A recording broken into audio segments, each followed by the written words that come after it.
E essa série de 3 parábolas está sendo escrita e pregada para os fariseus. Não é para a multidão em si, é para os fariseus, é para eles. Não que eu vá pregar para os fariseus hoje, não.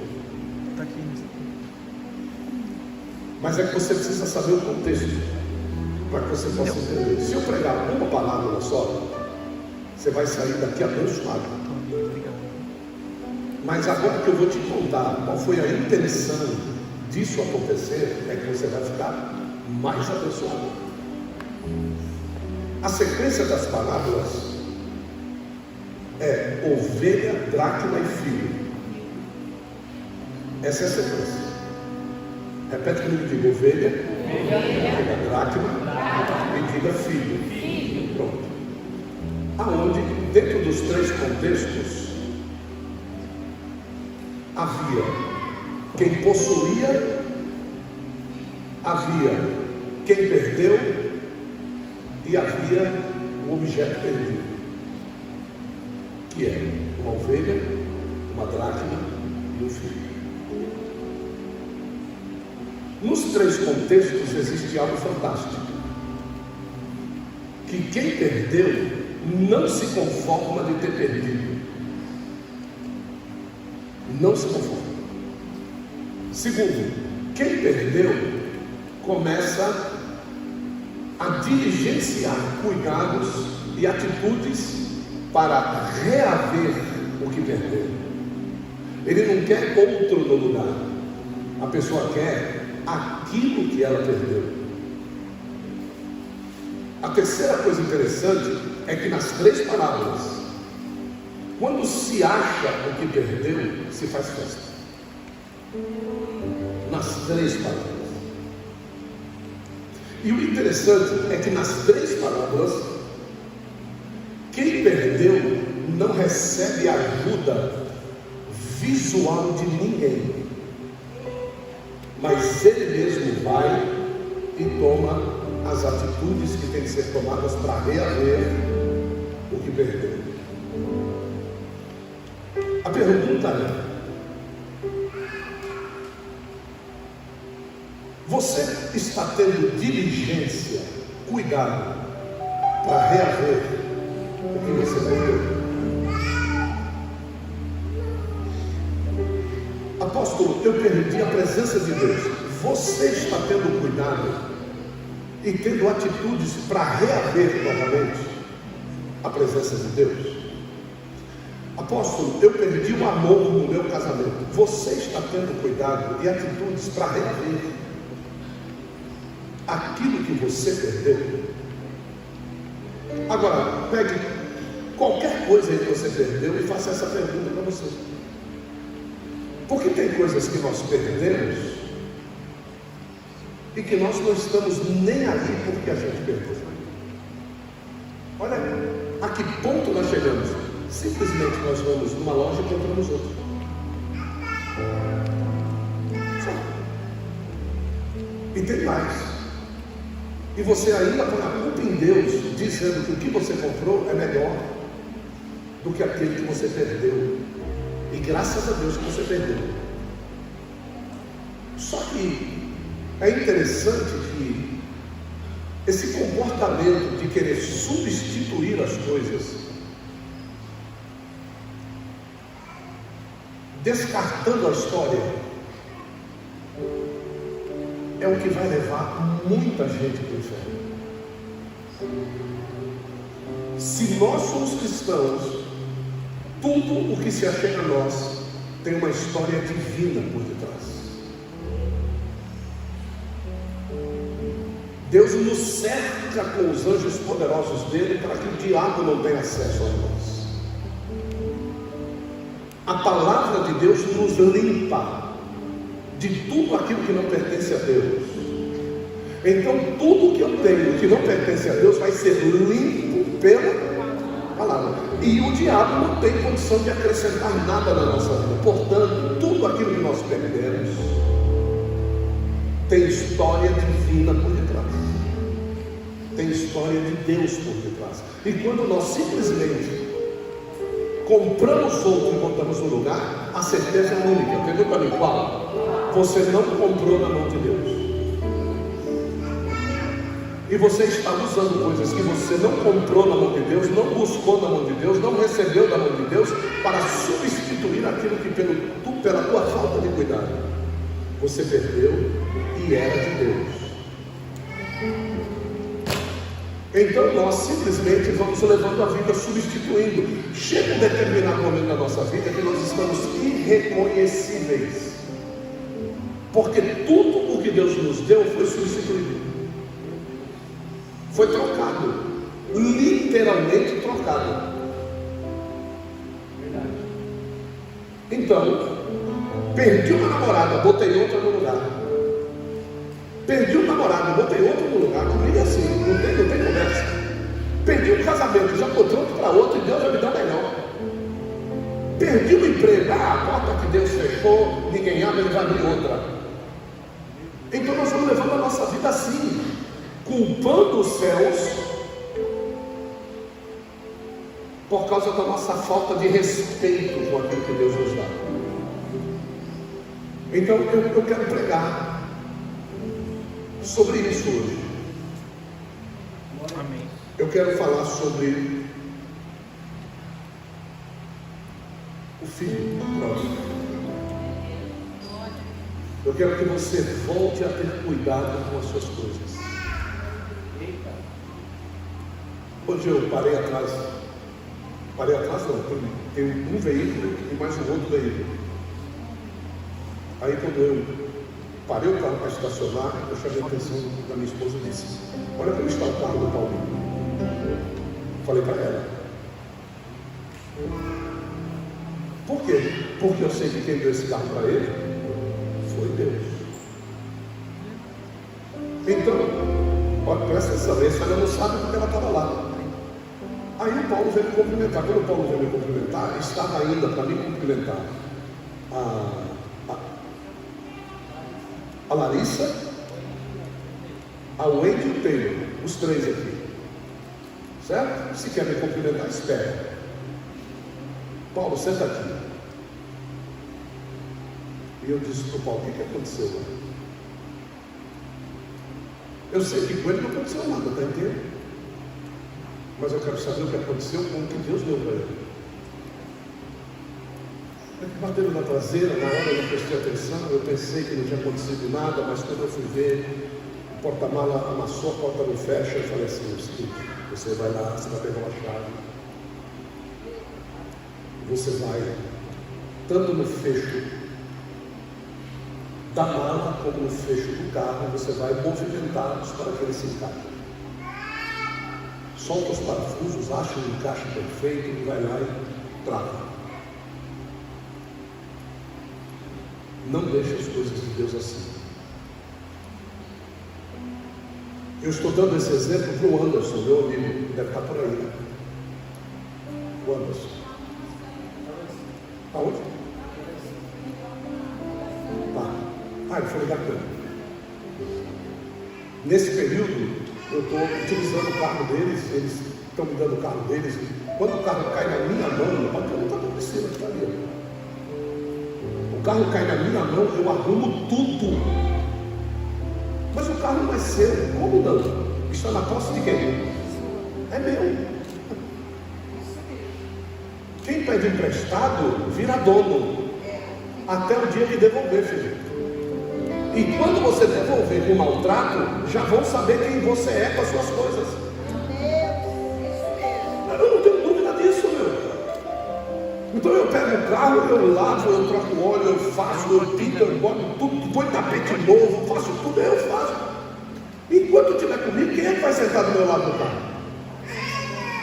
Quem é que vai estar sentado atrás do meu carro? Porque o carro está comigo. Então quer dizer que porque eu recebi o carro numa devida condição, eu vou deixar ele? Não, os carros vêm perfeitos. Mas eu preciso cuidar, porque eu sei que são homem e mulher de Deus. Quem deu para eles foi quem?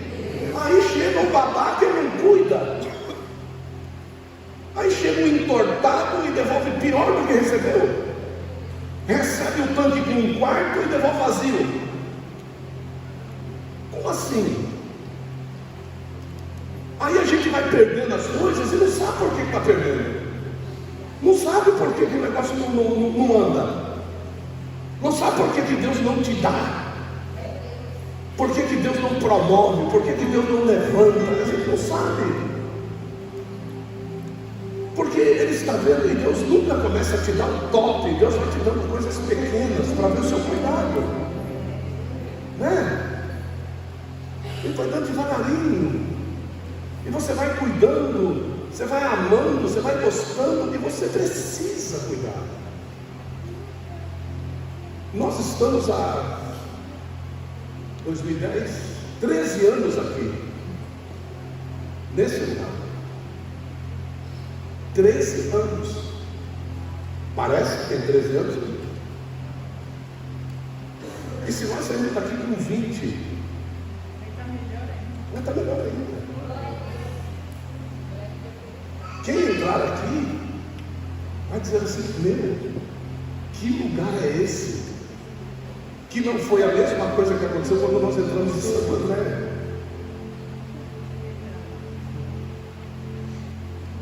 Quando nós entramos em Santo André, nós choramos lá, de ver a falta do cuidado com as coisas de Deus.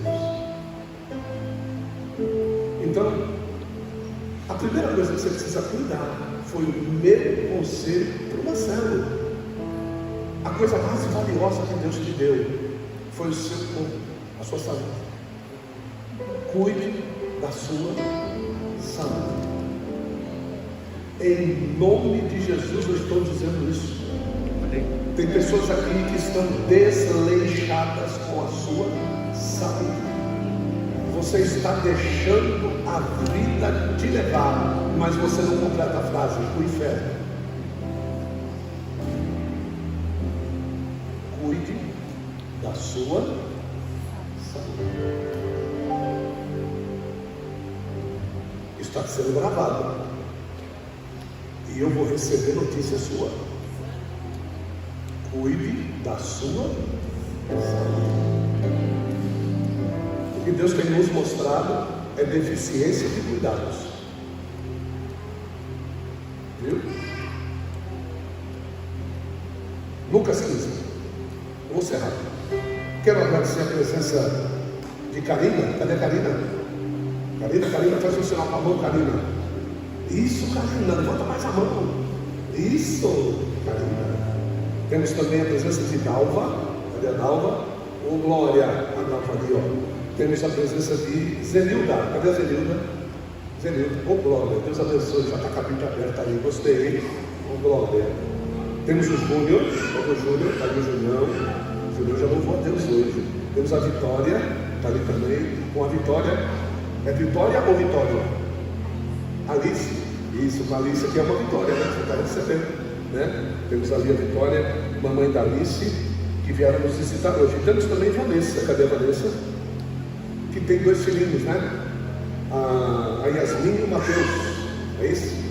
Olha lá, é o Mateus que está do lado? O Mateus é o nome de pregador e varão. Vamos crescer e vamos pregar a palavra. Como é que nós vamos receber esse povo? Sejam bem-vindos em nome do Senhor Jesus. Alguns dias já estamos visitando frequentemente o El, que está lá junto com a gente, junto com a esposa. Deus abençoe, viu? Sejam bem-vindos em nome de Jesus. Eu fico feliz porque estou vendo o El voltando. É um rapaz muito amado de Deus, um levita de qualidade, viu? Para quem não conhece aquela careca linda ali, o El toca muito, canta muito, e é uma bênção. Está voltando a nos visitar, já fez parte do nosso ministério, afastou-se por um tempo, continuou crente, né? Afastou-se por um tempo, mas agora estabelecido sentimentalmente, bem casado, graças a Deus, está aí de volta para somar com a gente. Eu creio no nome de Jesus. Quantos profetizam isso na vida do El? Levante, diga: eu profetizo. Eu profetizo. Diga: bênção sobre bênção. Sobre a vida do El e a sua família. Seja abençoado em nome de Jesus. Lucas 15, verso 11.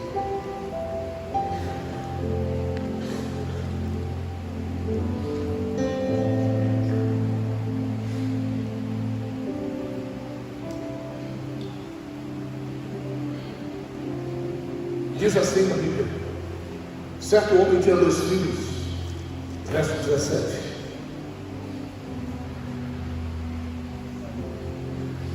Caindo, porém, em si, o mais novo disse: quantos empregados de meu pai têm abundância de pão, e eu aqui pereço.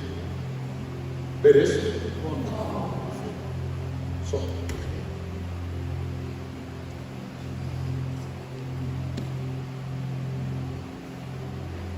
Nós estamos falando de uma família destruída.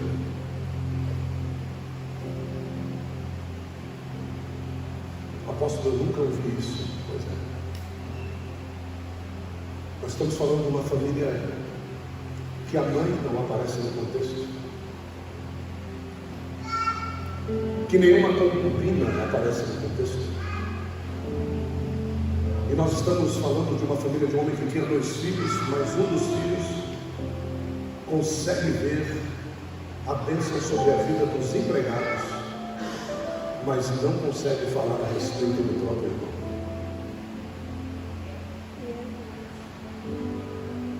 Agora, o pior de tudo é que nós temos também um pai que não questionou a saída de um dos filhos.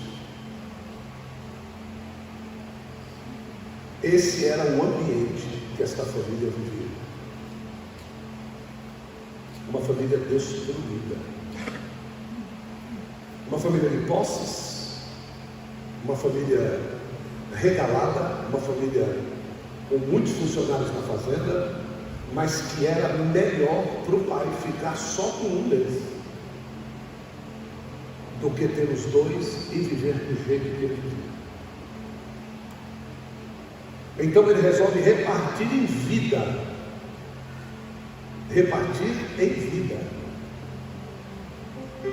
aquilo que ele possui, não ficando com nada. Ele prefere entregar tudo o que ele tem para viver em paz, para viver no silêncio, sem briga. Alguns de nós conhecem bem esse contexto de gritaria, conhece bem esse contexto de xingamentos, conhece bem esse contexto de vida lasciva, conhece bem esse contexto de gente que mora debaixo do nosso teto e não quer fazer nada. A gente conhece esse contexto, a gente sabe disso. E eu estou falando aqui com filhos que acham que os pais têm obrigação de fazer as coisas para eles.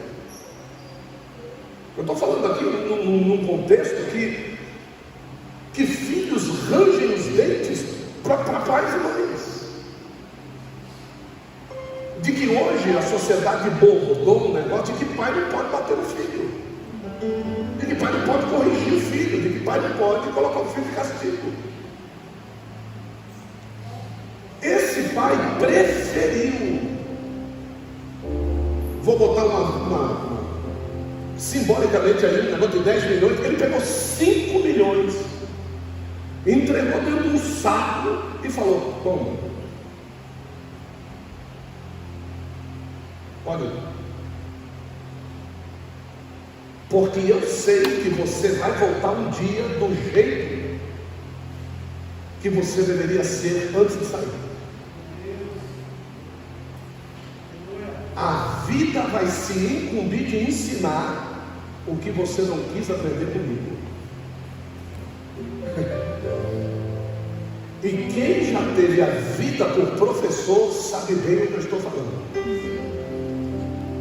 Quem já foi aluno das ruas escuras, dos becos e valados da droga, do álcool e da prostituição, sabe bem o que eu estou falando. Entende perfeitamente o contexto desta parábola. O pai, por mais que o filho tenha ido, ele nunca deixou de ser pai. E o filho, por mais que ele tenha ido de forma ingrata, ele também nunca deixou de ser filho. Mas o contexto da família, me perdoe a palavra pesada, desgraçada, ou seja, sem graça, sem a graça, E a graça é a permissão que nós temos de ter contato com Deus. E uma família destruída perde o contato com os céus.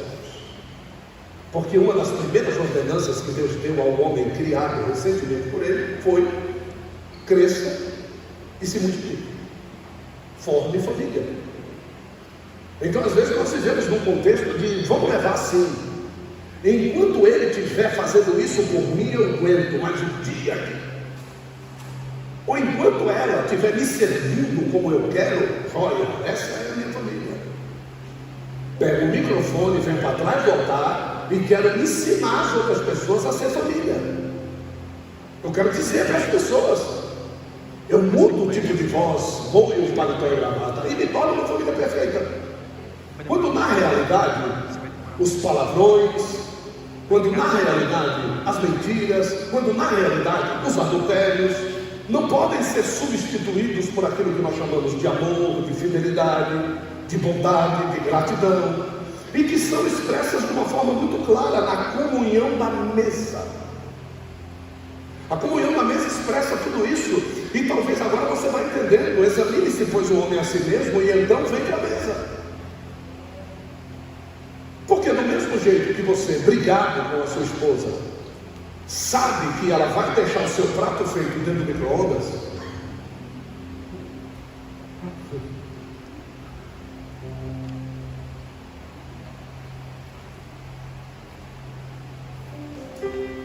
você quer a comida fresca, mesmo sabendo que você rompeu laços de dignidade e de honra, mas não rompeu os laços de necessidade de comer. Não rompeu os laços da necessidade de dormir, de fazer sexo. Estava vendo como é que fala? Um negócio de internet que ganha muita curtida. Não, foi uma entrevista. Mas essas pessoas que fazem esse... Não é like, a pessoa. Influencer. Estava vendo uma influencer falando sobre sexo. E essa influencer dizia assim: presta atenção no que eu vou falar. Tem muitos homens aí que gostam de fazer sexo oral. Mas o engraçado deles é que eles não querem engolir aquilo que nós temos que engolir.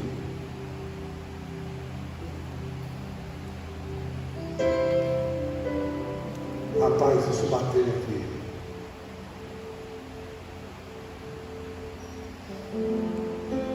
Eu falei, e eu estou orando por essa mulher, que eu quero que ela fique crente. Eu quero que essa mulher se converta, irmão. Porque a gente quer que Deus engula aquilo que a gente não quer engolir. Meu Deus. A gente quer que Deus se vire para fazer de nós pessoas de sucesso, quando nós não queremos falar a respeito do sucesso de Cristo na cruz. Mas a gente quer ter sucesso. Nós queremos ser. Nós queremos chegar. Nós queremos ir. E é justamente isso que esse menino está dizendo para o pai dele. Olha, eu preciso conhecer lá fora. O redil da nossa fazenda, eu já conheci tudo. Eu já conheço todos os cavalos, todas as vacas, todos os bois, as ovelhas, eu conheço tudo. Tem coisa lá fora que eu preciso conhecer. E vou dizer a vocês, hoje nós estamos aqui com quase 250, quase 300 pessoas, mas eu posso dizer para você, 10 a 20% de vocês estão com essa vontade agora, de conhecer lá fora. O pior não é quem está aqui que quer conhecer lá fora. O problema é quem convive aqui e vive mais lá fora do que aqui.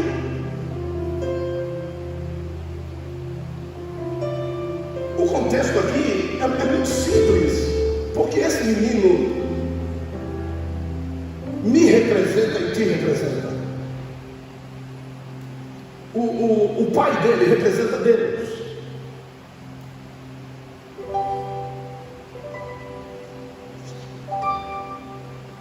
Agora tem mais duas levas de personagens que, ou porque eu quero escapar, eu não lembro, ou por causa da minha ignorância, eu não lembro, que são os funcionários do pai e o irmão. Quem seriam essas pessoas no conceito tipológico?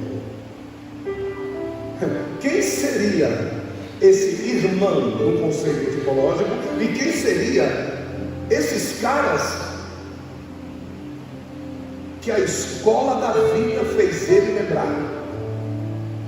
Que são os funcionários do meu pai. E é interessante que, por mais que ele recebesse, eu li aqui, eu quero passar isso para vocês, eu achei interessante. Ele intensamente desejava encher o seu estômago, proveniente de junto das vagens de alfarrobeira que os porcos comiam. Vagens de alfarrobeira que os porcos comiam, e ele queria comer. E nenhum homem dava comida nenhuma a ele. Ou seja, ele não podia comer nem da comida que ele alimentava os porcos. Alguns de vocês já devem ter trabalhado em alguma empresa que você não pode comer no seu lugar de trabalho. Já? Se tiver que comer, você tem que sair. Então esse é um lugar assim. Olha, você aqui não pode comer. Você só pode comer no seu horário de almoço. Você só pode comer depois ou antes de chegar. E no almoço você traz a marmita da sua casa. Pronto, ferrou. Porque a minha casa ficou lá atrás, o micro-ondas ficou lá atrás, os pratos ficaram lá atrás, os copos ficaram lá atrás, o micro-ondas, que quando eu derrubo o arroz lá dentro eu não limpo, ficou lá atrás. Os copos que eu como e jogo na pia ficaram lá atrás. Os pratos que eu como e jogo com o resto de comida dentro da pia para entupir a pia ficaram lá atrás. Eu não tenho mais nenhum deles aqui, mas eu estou com saudade deles. Então agora ele começa a pensar, a vida começa a ensinar para ele. A vida começa a trazer as mensagens naturais do aprendizado da vida. E aí você se encontra, como eu disse para um amigo esses dias, você vai se encontrar numa Saveiro, você com 1,82 m de altura, pesando quase 90 quilos na época, você vai conseguir se encontrar aonde se põe os pés na cadeira do passageiro. E vou dizer uma coisa ali, você vai caber ali. A vida vai te ensinar como caber ali. Você vai caber ali. Mas você não vai caber do jeito que você quer. Eles vão dizer para você assim: ó, eu quero a tua cabeça lá de baixo. E eu quero o teu traseiro virado para o banco. A vida vai te ensinar a fazer isso. Porque você vai ter que falar para nós o que a gente quer ouvir. E você vai ter que dizer para a gente aquilo que a gente quer. Põe aí a sua mão para trás. Aí eles colocam uma superfície rígida e dá uma martelada no seu dedo. E o seu dedo quebra. Aí eles põem a outra mão. Aí eles vão no outro dedo, vai lá com o alicate e quebra. E você sabe que você não vai dizer porque você foi treinado a ser fiel. É por isso que no meio desse tipo de pessoas é que se encontram os melhores obreiros do futuro. Porque se eles foram fiéis até a morte a Satanás, imagina o que é que eles serão diante de Deus. A vida vai nos ensinando a história. Alguns de vocês nunca se imaginariam num lugar como esse, passando por isso, quem sabe até enfrentando a morte várias vezes, preferindo a morte do que a traição. E essa é a realidade de quem está nesta vida. Você prefere morrer como homem do que os seus filhos receberem uma herança de um pai traíra. E hoje, o Lucas Gil, que infelizmente não está aqui, ele só está vivo por causa desse testemunho que o pai dele dava. Porque quando ele foi jurado de morte, e o veredito chegou lá na casa, disseram: ele é filho do GV, ele é filho do Gil Caveira. Oh, mas esse cara ele é filho do cara. Então não mexe com ele, porque a gente sabe quem foi o cara. Então eu posso dizer para você que se no mundo o teu testemunho gera herança, imagine no céu o que é que vai acontecer com seus filhos se você resolver ser fiel a Deus. Então esse cara, ele não está pensando em nada disso, mas a única coisa que ele consegue lembrar é o seguinte: os empregados do meu pai, eles devem ter fartura de pão agora, e eu aqui não consigo comer nem a comida dos porcos. Quem são esses funcionários do pai e quem é esse irmão que no final de tudo é tão quão ingrato àquele que se foi? O problema não é você estar, o problema é você não ser ingrato. Porque com essa parábola ele fecha a notícia tirando totalmente a culpa do ambiente. Repete comigo, diga: do ambiente, tirando a culpa da pessoa, que é simbolizada pela ovelha que se perdeu. Ela não queria, ela se perdeu. Por isso que ele foi buscar. Agora, já o ambiente é que a sujeira fez com que a dracma fosse perdida. A falta do cuidado, agora você vai começar a entender. A falta do cuidado com aquilo que Deus te dá vai fazer você perder os valores que estão nas suas mãos. Isso dentro da sua própria casa vai perder. A falta do cuidado. Nós fomos, o Anderson e a Priscila foram abençoados, né? Compraram um imóvel e nós fomos lá fazer visita. E o Anderson, ele estava todo feliz, né, meu? Todo feliz, olha aí, olha que benção, né? Aí eu entrei na sala dele, cara sério.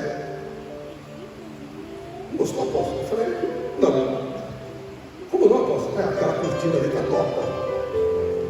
Não, apóstolo, está certa. Eu falei: não, Anderson, a cortina está torta.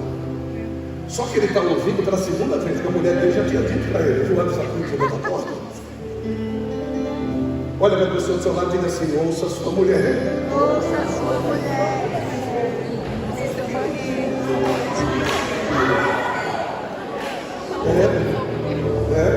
Diga assim, ó: o olho da mulher. O olho da mulher. Olha. Entendeu?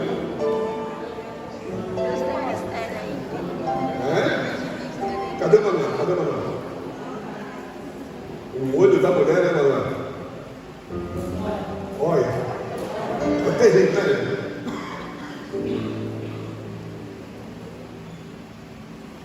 Então ele diz assim: os funcionários do meu pai, se o pai é Deus, quem são os funcionários dele? Quem são? Hã?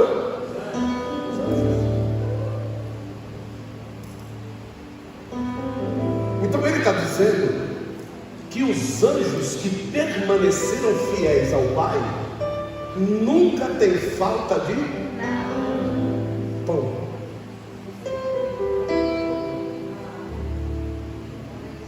E o irmão?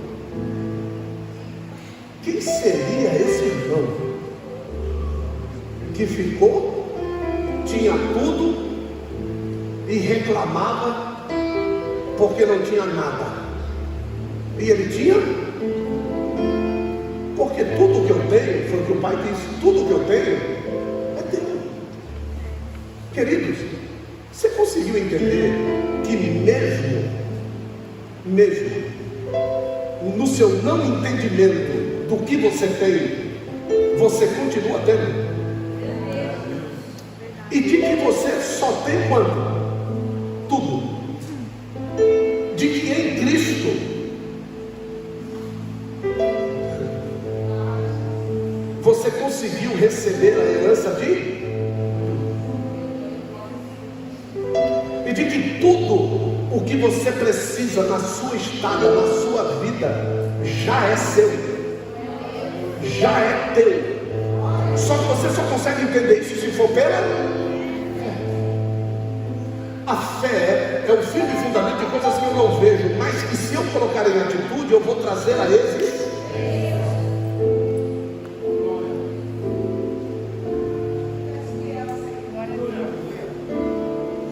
É fantástico isso, por quê? Porque o cara, ele disse, eu vou voltar,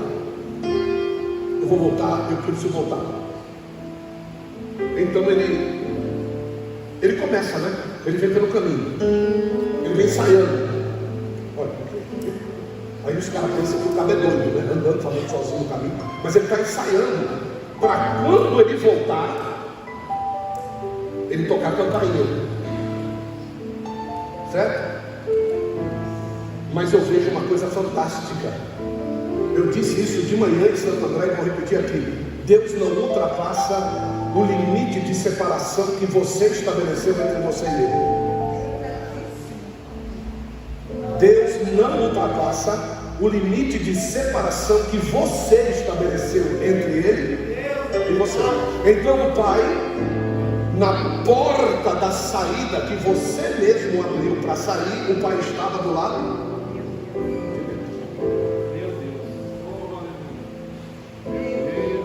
Todo dia ele ia lá no limite dele. No limite dele. Porque Deus não vai ultrapassar. O que Deus deu para você? Deus deu para você do portão para dentro. Quem quis do portão para fora foi você. Então Deus nunca vai invadir o seu limite que você estabeleceu. Deus ele vai ter plena liberdade dentro do limite dele. Agora, se você disser, Senhor, tudo que eu tenho é teu, e por onde eu estiver, o Senhor estará comigo, então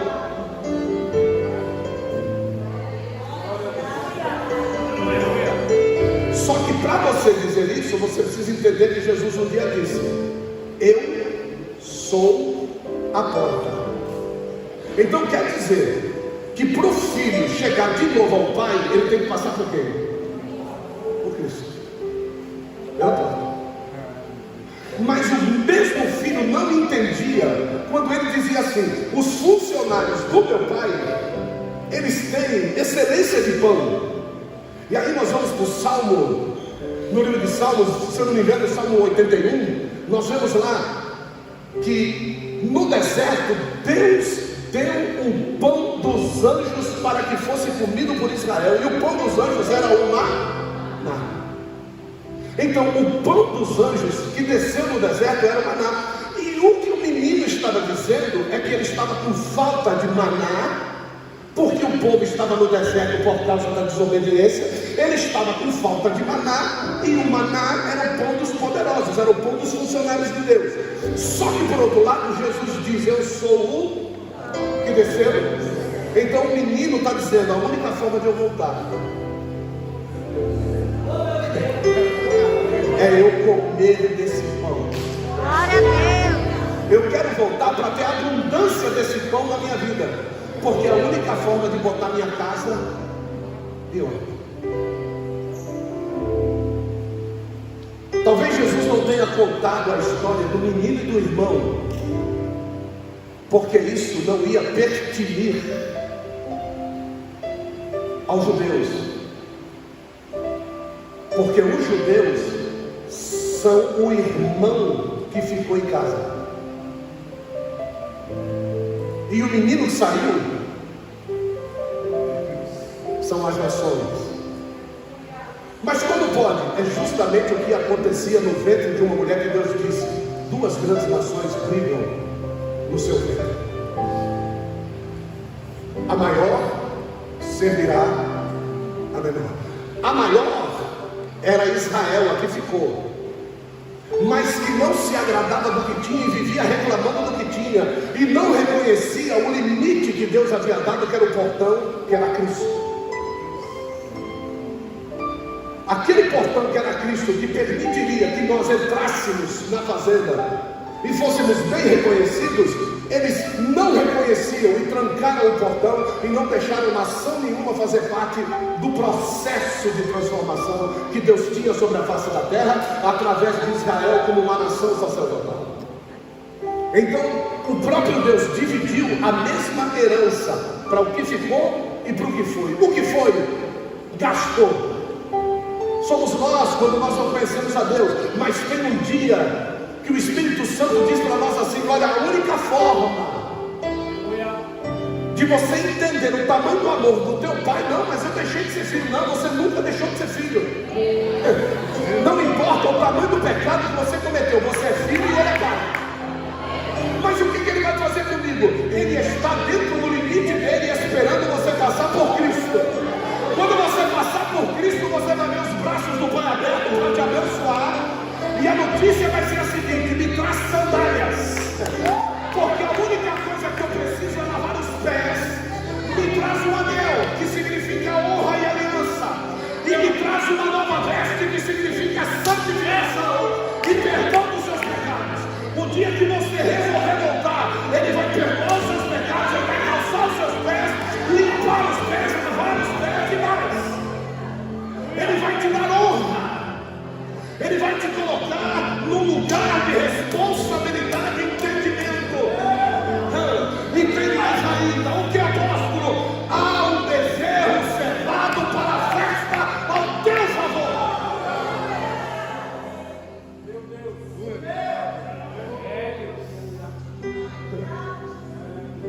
Eu não estou falando de pessoas que precisam voltar como mendigos para a igreja. Não é sobre isso, não. Pessoas que Deus tem que arrebentar financeiramente para voltar para a igreja. Não é sobre isso. Eu estou falando de pessoas que mentem ao respeito de ter Jesus e não o tem. Você perdeu a comunhão, você perdeu a alegria, você perdeu a honra. Você perdeu a tua veste de santificação. E por onde as pessoas que vêm com a Bíblia debaixo do braço dizem para você: a paz do Senhor. E você já perdeu a sua paz. Faz tempo. Você não é feliz com o seu armário de cozinha. Eu posso dizer. Você não é feliz com o seu carro. Você não é feliz com o seu guarda-roupa. Você não é feliz, você não é feliz. Tem crentes cheios de Deus que, se eu tirasse ele do barraco de favela dele e levasse para a tua casa, que você não é feliz, meu Deus, meu Deus, ele ia ficar mais estonteado ainda se eu dissesse para ele: você acredita que o dono de tudo isso aqui não é feliz? Você está de brincadeira. Não estou de brincadeira, não.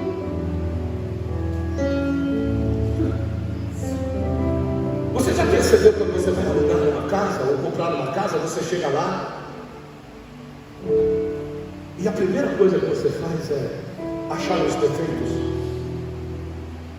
não para deixá-los do jeito que está, mas você quer fazer o quê? Arrumar.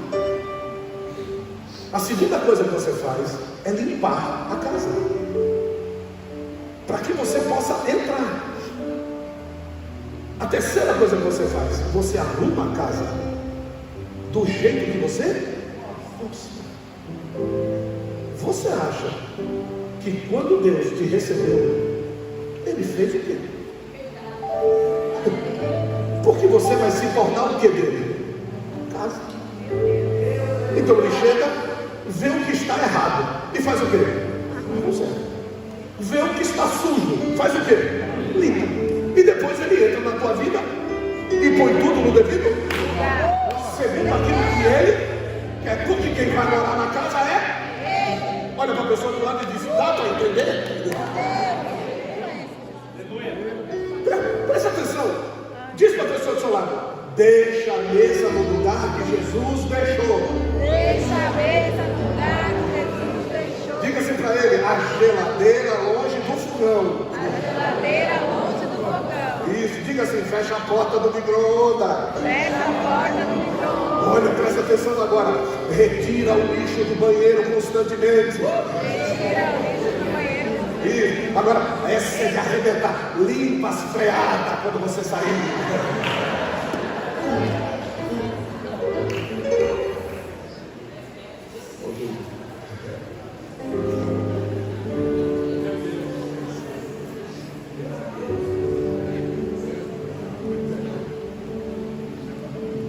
Prazer em conhecer a Missão Mundial Tabernáculo do Microfone. Aqui nós não costumamos, nós só falamos a verdade. E a tendência é piorar cada vez mais. Porque quanto mais nós nos aproximarmos do fim, pior nós ficaremos também. Então, quanto mais sujeira, mais vassoura, mais criolina, mais água sanitária, mais sabão. E eu vou dizer uma coisa para você: não há cantinho sujo com Deus. Escovinha de dente nos trilhos da janela. Tira o limo. Isso. Retira as teias de aranha do canto da parede. Teia de aranha no lugar é sinal de pelo menos 3 meses sem vassoura. Ovinhos de barata são menores do que os dos ratos. Então, quando tu vê um cocô grandão, tu diga que é barata. Tu sabe que tem rato na tua casa. E rato só vem, querido, e fica onde tem o quê? Sujeira. Olha para a pessoa do lado e diz: dá para entender? Dá para entender? Você está me chamando de sujo? Eu não, a palavra. Porque esse cara, quando voltou, se o pai disse: traz uma sandália para ele, como é que ele estava? Você acha que ele saiu descalço? Traz uma veste nova para ele, como é que estava a roupa dele? Você acha que com 5 milhões no saco ele ia sair com a pior roupa que ele tinha? Traz um anel para ele. Você sabia que uma das grandes possibilidades de um judeu é ganhar um anel com 12 anos de idade do pai? E esse anel tem um símbolo do brasão da família, com as iniciais do pai e da mãe no anel. Quando os escravos recebem sovela na orelha, o filho recebe um anel no dedo. O pai simplesmente poderia dizer para ele: toma a tua sovela. Você sabe o que ele ia dizer? Muito obrigado, papai. Porque aquilo que ele havia pedido no caminho era a comida que os escravos recebiam. Se você quer a comida que os escravos recebem, recebe a sovela dos escravos. Agora, se você quer um anel de filho, abraça o pai dignamente. E reconheça que mesmo não merecendo, ele nos amou assim mesmo. Então, a condição da palavra é que a ovelha teve que ser buscada, que a dracma teve que ser achada, mas o filho teve que se colocar debaixo da visão. Se coloque debaixo da visão. Fora da visão, ou você vai estar debaixo do tapete, ou você vai estar à mercê dos lobos. Debaixo da visão, você vai estar no meio dos braços do Pai. Então preste atenção o que essa ceia da fé está trazendo diante de você. Entre debaixo da visão.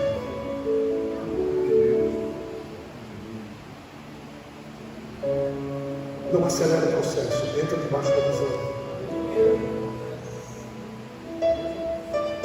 Tem meninas 18, 19 anos, 20 anos, é menina. Você com 20 anos, eu poderia ser seu pai com 40. Você com 30, eu poderia ser seu pai. Então presta atenção.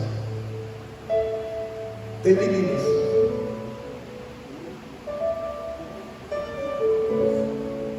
que quando são bem pequenininhas, ela vê a mãe se trocando e colocando o sutiã para proteger os seios. As mães aqui às vezes pegam de surpresa as filhas querendo colocar o sutiã da mãe, porque ela quer ser igual a mãe.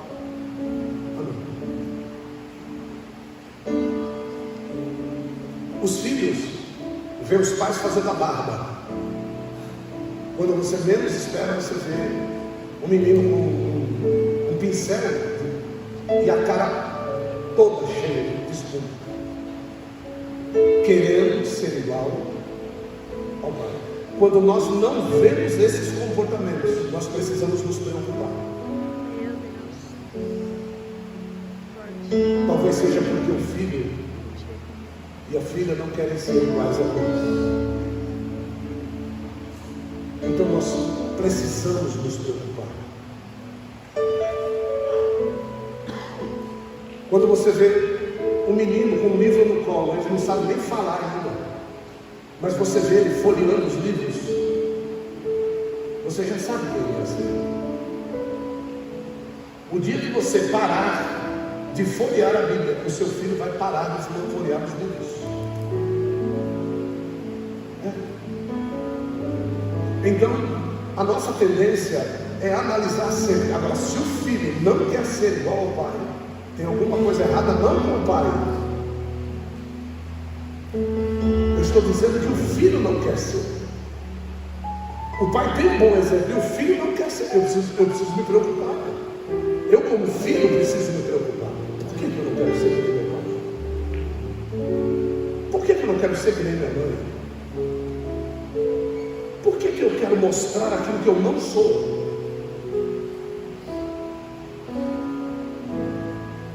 Essa é a tendência da igreja church,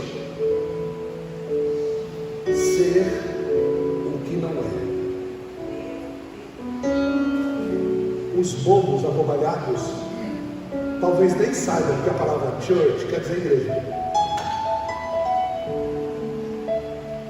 e que nós moramos no Brasil.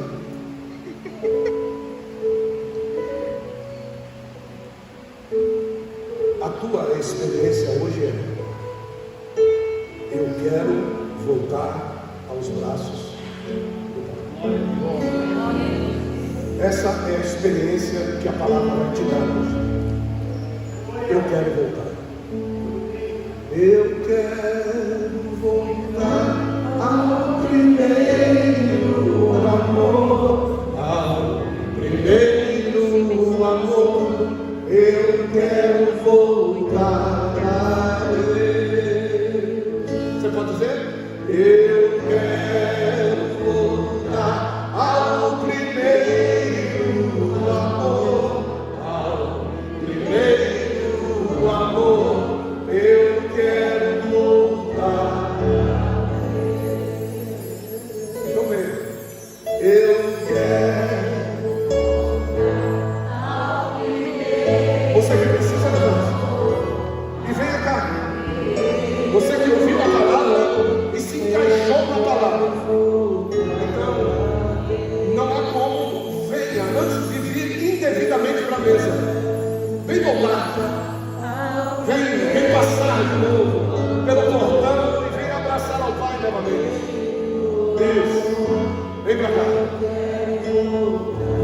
Não pare de dizer isso, vamos de novo. Eu quero voltar ao primeiro amor, ao primeiro amor.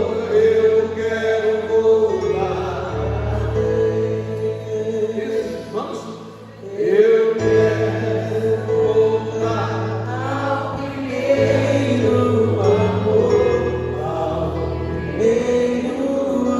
eu